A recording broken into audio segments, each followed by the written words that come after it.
Halo sahabat Seles dimanapun Anda berada, jumpa lagi dengan saya Ana Milani dalam channel YouTube Coach Antonius Arif yang membahas tentang selling dan marketing. Topik kita kali ini akan membahas tentang gimana sih mengetahui kebutuhan customer, gimana sih kita memahami cara bertanya yang baik. Nah, menarik nih ya, yang punya customer, gimana sih kita menggali kebutuhan customer dulu sebelum kita menjual produk kita. Oke teman-teman, sebelum kita mulai lebih jauh dengan bincang-bincang kita dengan Coach Arif, yuk kita simak yang berikut ini ya.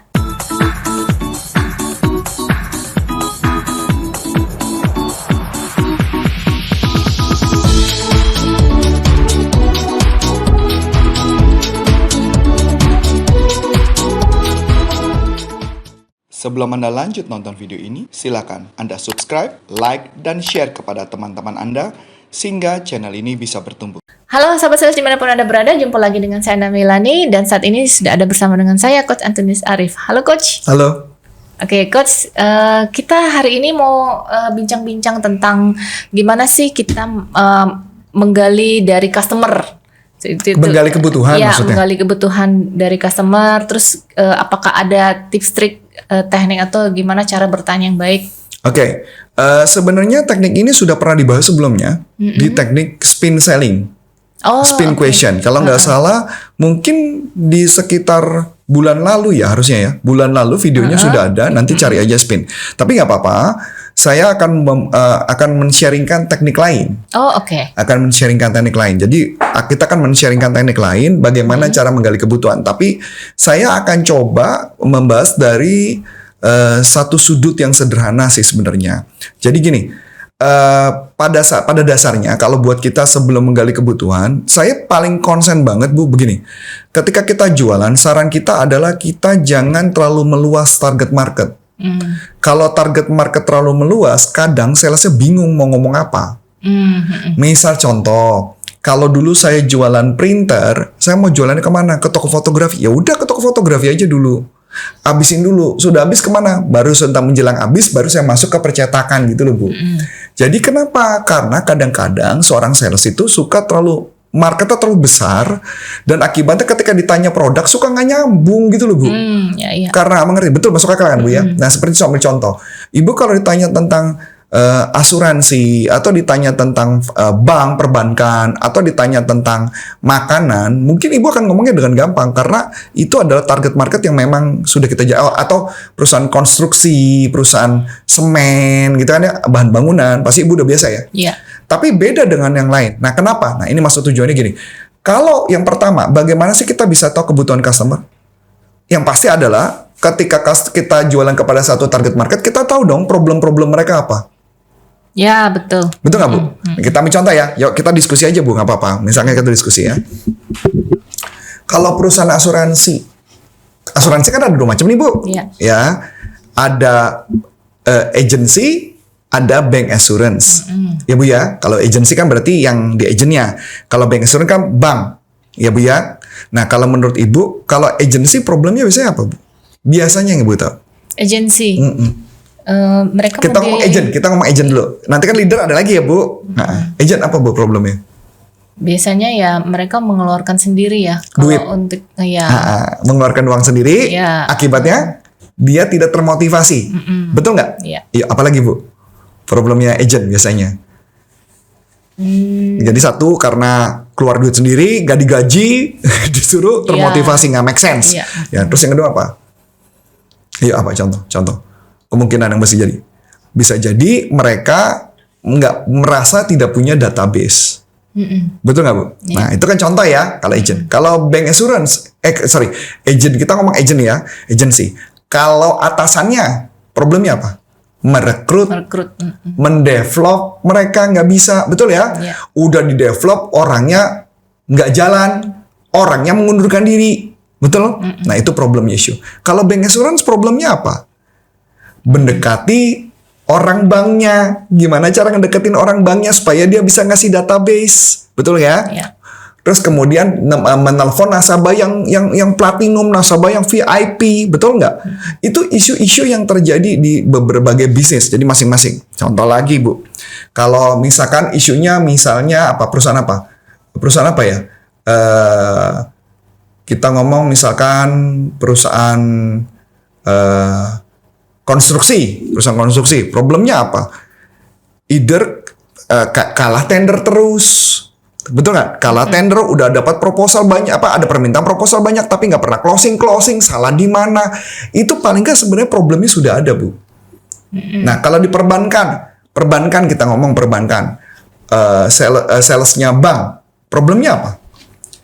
Kalah bunga, kalah fasilitas, banknya nggak dipercaya, orang banting-bantingan, betul nggak? Itu kan problem. Nah, itu sebenarnya pada dasarnya seorang sales sebelum maju ke depan harus sudah mengetahui problemnya. Belum tentu mengetahui sih kalau sales baru, tapi perusahaannya punya datanya dong harusnya.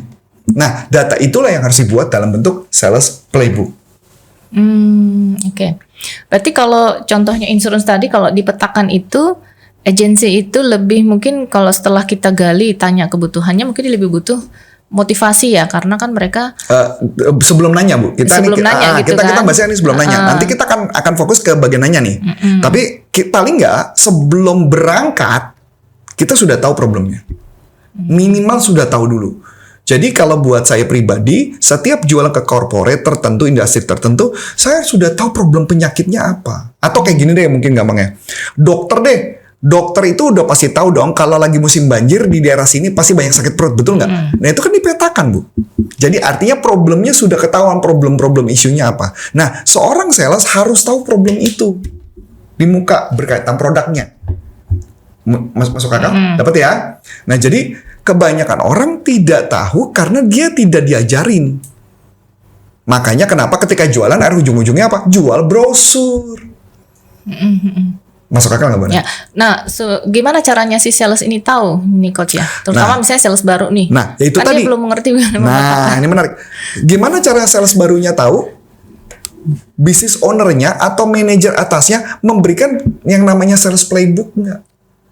Membuat sales kit nggak? Nah, kalau nggak punya sales kit, maka yang saya anjurkan adalah ketika membuat perusahaan, kan Ibu, kita pernah yang membantu corporate, bahwa ada yang namanya 6 boxes performance. Jadi kalau kita mau buat sebuah perusahaan itu menjadi performnya bagus, berarti yang penting di pertama adalah ada job desk apa enggak, ada SOP ada enggak, ada KPI ada enggak, informasinya udah titel dulu. Yang kedua apa, Bu? Ada sarana dan prasarana, atau ada nggak toolsnya. Lah kalau nggak ada toolsnya, salesnya mau suruh jualan gimana, Bu? Artinya, tapi kan Coach ada yang jago dong, ada yang jualan tanpa dikasih sales kit bisa. Ya itu karena sales veteran. Sales veteran maksudnya udah perang di mana-mana dan menang. Jadi begitu maju, gua ngerti lah ini bakal betul kan, Bu? Tapi kan bagaimana dengan sales baru? Makanya kegagalan dia akan sangat tinggi. Masuk akal? Nah, yang ketiga kan baru berkaitan dengan punishment reward, yang keempat baru pelatihan. Jadi pertanyaan menarik adalah bagaimana caranya supaya mereka mengetahui. Saya cuma jawab sederhana. Cari dari database customer yang lama yang sudah pernah beli, kenapa mereka beli produk kita. That's it. Itu adalah tahu kebutuhannya apa. Saya ambil contoh deh, paling gampang deh, Bu. Pelatihan NLP kita. Pelatihan NLP kita yang paling banyak siapa, Bu? Ada trainer dong. Kenapa trainer mau belajar? Karena dia tahu dia mau mengubah seseorang, memberikan metode pengubahan di mindset kepalanya dia. Yang belajar lagi siapa? Para sales yang posisi atas. Kenapa? Karena dia tahu coaching tim nggak bisa berubah, nggak bisa diubah mindsetnya, gimana cara ngubah perilakunya dan sebagainya. Betul nggak, Bu? Itu yang terjadi. Jadi artinya setiap target market punya isunya sendiri, punya masalahnya sendiri yang harusnya si sales itu tahu. Makanya kenapa dari awal saya mengatakan lebih baik si seorang sales itu cukup untuk satu produk dulu dikuasain, satu target market tepatnya. Oke. Gimana kalau gini, Coach? Si sales baru ini diminta sama atasannya dia harus misalnya visit ke satu customer dan dia belum memetakan customer ini siapa. Nah, begitu dia sampai di sana, apakah ada teknik cara dia bagaimana dia bisa bertanya untuk memetakan? Jadi dari dia pertanyaan yang dia berikan itu, dia berhasil memetakan, oh ternyata perusahaan. Karena gini, Coach, saya pernah, ini kebetulan pengalaman saya sendiri baru tadi pagi ya, Coach ya. Ini ada yang WhatsApp ke saya. Dia bilang gini, saya pengen ikut semua kelas mengenai selling dan marketing yang ada di tempat kita nih, Coach. Dia bilang seperti itu ya, terutama yang diajarin dengan Coach Arif. Oke, saya nggak tahu nih dia perusahaan apa karena dia tiba-tiba datang ke saya. Saya petakan itu, saya bertanya dulu nih, Ibu boleh tahu, ibu punya perusahaan sendiri, usaha sendiri, atau ibu bekerja di satu corporate? Betul. Saya tanya seperti itu dulu. Nah, baru dia bilang saya kerja di satu corporate. Kebetulan dia sales katanya gitu. Dia menjual produk. Dia bilang, oke, boleh saya tahu produknya apa? Ternyata dia menjual produk kesehatan multivitamin. Nah, pertanyaan saya berikutnya, saya tanya, oke, customer-nya siapa selama ini? Dia bilang customer-nya dia itu ternyata orang-orang Indonesia yang tinggal di Taiwan. Nah, berarti ternyata dia ini tinggalnya bukan di Indonesia, Coach, malah tinggalnya di Taiwan. Pasar dia, customer dia orang-orang di Taiwan. Dia baru mau masuk pasar Indonesia. Dia bilang gitu. Wah, menarik ini, saya bilang gitu kan. Oke, dia bilang cuman targetnya dia belum tercapai lah. Nah, pertanyaan saya berikutnya, gimana cara dia menjual produknya? Sebentar. Itu menjual produk tuh gampang. Iya. Yang kita mau bicarakan dulu di sini adalah bagaimana menggali kebutuhan, betul nggak? Iya, betul. Nah, balik lagi. Apakah dengan seperti itu, pertanyaan-pertanyaan seperti itu, maksudnya itu bisa okay. memetakan gitu ya, Coach? Itu oke. Cuman yang mau saya bicarakan di awal tadi adalah pertama, seorang sales sebelum pergi ke customer, pergi loh. Kalau yang tadi Bu Ana katakan adalah customer datang ke Bu Ana. Ya. Bedakan Bu. Bedakan dulu ya. Jadi kalau kalau kita mau jualan nih, mau prospek, berarti kita harus ngapain? Harus kunjungan ke customer. Berarti dia harus sudah punya catatan dulu. Itu yang pertama dulu, Bu. Sampai sini oke? Clear, Bu? Berarti dia harus tahu dulu corporate ini apa ya? Iya, maksud saya itu. Ya. Betul. Dan usahakan ketika nembak ke corporate itu, pastikan target marketnya adalah target market yang dia sudah banyak mengerti. Karena akan lebih mudah jualan. Kalau mama nanti habis gimana? Sebelum habis, baru shifting ke market berikutnya. Gitu loh maksud saya. Ingat ya, ini bukan datang loh ya, Bu. Kalau yang datang itu Ibu udah benar. Tekniknya perfect sekali. Ya, lanjut Ibu. Nah, setelah itu misalkan kita sudah punya database. Sudah punya data. Kemudian kita datang kunjungan nih. Kita datang kunjungan. Nah, ketika datang kunjungan kan baru kita mau melakukan penggali kebutuhan. Betul? Betul ya? Nah, jadi bagaimana teknik menggali kebutuhannya? Nah, ini sederhana, Bu. Saya mau mencoba menggunakan satu teknik yang sederhana banget. Teknik yang pertama adalah mencari ya. Ini saya catatan saya buka dulu. Yang pertama adalah menentukan dulu. Pertama adalah mencari kepada dia kondisi sekarang. Kondisi dia sekarang. Jadi yang kayak tadi Ibu lakukan, kita nanya, Pak, selamat pagi Bapak, ya, kami datang ke perusahaan ini Pak, kami ingin mungkin ada beberapa solusi kami yang mungkin sesuai. Saya ingin tanya Pak, kalau kita berkaitan dengan penjualan kita nanya, boleh saya tahu Pak, tantangan yang terjadi penjualan Bapak sekarang apa? Nah, itu bisa kita tanyakan. Atau pernah ikut training atau enggak, ada pelatihan atau enggak, itu berarti mencari situasi dia, kondisi dia sekarang. Dapat ya? Perusahaan apa Ibu? Kalau itu kan nggak mungkin kita nanya itu kan. Karena kita datang ke kantor, betul. Kita udah tahu dia perusahaan betul. Kita bilang, selamat pagi Bapak dan Ibu. Nah, biasanya kalau datang ke company ada dua pilihan. Yang pertama kita mulai presentasi dulu di awal. Yang kedua ngapain? Ada juga yang menggali dulu. Betul? Nah, buktinya dari mana kita tahu? Kalau dia menggali. Nah, begini, biasanya menggali itu kalau misal contoh, saya telepon Bu Ana. Bu Ana, saya butuh pelatihan dong Bu Ana. Kan Ibu nanya, dari perusahaan apa? Problemnya apa? Ditanya dulu di telepon dong. Nah, ketika sudah punya problem, biasanya ini penyakitnya sales. Datang ke customer, ya, kadang-kadang tidak mempersiapkan presentasinya. Jadi datang dia pakai presentasi yang umum. Oke? Nah, kalau dia pakai presentasi umum, saran saya adalah disebutkan problem-problem yang mungkin terjadi di industri itu. Nah, itu menjadi halaman pengantar di awal. Bukan tentang company. Kami berdiri dari tahun berapa? Bukan. Tetapi problem apa yang kemungkinan mereka terjadi. Sampai sini oke, Bu? Ya. Tapi kalau misalkan dia sudah nyebut problem dan sebagainya, dia sudah tahu tentang informasi kita, kalau saya lebih cenderung tidak presentasi, Bu. Tapi saya lebih baik menggali. Oh iya Pak, terima kasih kemarin sudah telepon ya Pak. Iya Pak. Nah, sebelumnya Pak, biar kita ngobrol lebih bisa membantu Bapak. Boleh saya tahu Pak, kondisi sekarang seperti apa Pak? Apa yang terjadi kok sampai Bapak membutuhkan pelatihan dan sebagainya? Itu baru kita mencari current situation. Tetapi berbeda ketika saya datang telepon, mau datang ke satu customer, berarti apa yang harus lakukan? Saya harus melakukan persiapan dulu Bu Ana. Boleh dapat polanya? Ya. Dapat ya? Nah, setelah sudah itu, kemudian kita tanya situasinya, kita tanya problem yang terjadi, problem mereka apa saja. Kita perlu tahu problem-problem mereka. Setelah sudah tahu problem kita bisa lanjutkan dengan problem mereka, kita bisa lanjutkan tanya, kalau situasi itu masih terus terjadi, kira-kira apa dampak negatifnya yang bakal terjadi? Baru setelah itu kita bisa tanya dampak positif. Dari situ baru bisa ketahuan apa problem mereka. Yang biasa mereka nggak lakukan adalah mereka tidak mampu menggali informasinya, situasinya. Dapat ya Bu? Ya. Konsepnya ya. Jadi ulangin lagi ya. Kalau datang berarti kalau kita yang kunjungan berarti kita harus nyiapin presentasi. Berarti siapin presentasi apa? Problem yang mungkin terjadi di company itu. Mungkin, belum tentu, mungkin. Tapi kalau kita yang ditelepon, kita menggali informasinya. Oke. Udah clear? Ya, oke. Oke, Coach ada Arif. lagi pertanyaan? Sepertinya itu ya. Kalau misalnya sahabat sales ada yang mau ditanyakan mengenai topik kita kali ini, boleh langsung dilayangkan ke YouTube channel Coach Antonius Arif.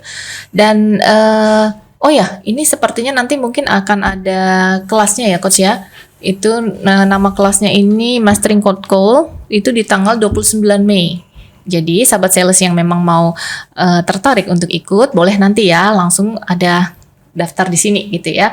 Oke, Coach Arif gimana sih kalau mau lihat-lihat, mungkin ada sahabat sales yang mungkin pengen tahu Pelatihan online. Oke. Bisa masuk ke salesuniversity.id. Di sana di platform Sales University itu ada pelatihan banyak banget Bu, banyak banget tentang pelatihan selling. Di sana semua teknik selling pun ada di sana, bahkan ada tugas, ada ujian dan sebagainya, bisa diikuti di sana. Buat corporate yang tertarik untuk diskusi dengan kami lebih lanjut, di salesuniversity.id itu sudah ada assessment Bu. Bahkan ada assessment. Jadi kalau mereka masukin nama company dan sebagainya, kita aktifasi itu benar company, mereka bisa assessment, kami bisa memilah problem mereka apa, dan kami bisa memberikan pelatihan mereka apa. Asik kan? Keren ya. Nah, jadi nanti ketika udah tahu problemnya apa, tinggal kita susun pelatihannya. Dan cukup hanya mengisi kuesioner saja yang ada di website salesuniversity.id. Nah, jadi buat sahabat sales yang memang pengen pelatihan yang khusus untuk corporate-nya sendiri, bisa masuk ke salesuniversity.id itu tadi ya. Dan kalau untuk pelatihan kita yang Public? online, berarti Online. live, itu bisa masuk ke corporaconsulting.com. Di corporaconsulting.com nanti ada jadwalnya dan ada harganya dan ada pelatihan. Kebetulan ada beberapa authorized signature trainer kami yang memang para trainernya Antonius Arif, Coach Antonius Arif itu adalah para juara Bu. Jadi mereka sudah jago banget jualan. Jadi ilmunya sudah sertifikasi oleh kami, maka mereka akan mengajarkan dengan pola yang sama seperti yang saya ajarkan. Wah, menarik sekali ya. Oke, di masa seperti ini ya memang kita butuh sekali ya untuk upgrade skill, terutama untuk para teman-teman sahabat sales gitu ya. Jadi begitu lewat misalnya kondisi seperti ini, kita juga sudah siap seperti itu ya. Oke, sahabat sales dimanapun Anda berada, sampai di sini dulu bincang-bincang kita dengan saya Ana Melani. Dan saya Coach Antonius Arif mengucapkan terima kasih, sukses buat Anda, sampai jumpa, salam performan, bye-bye.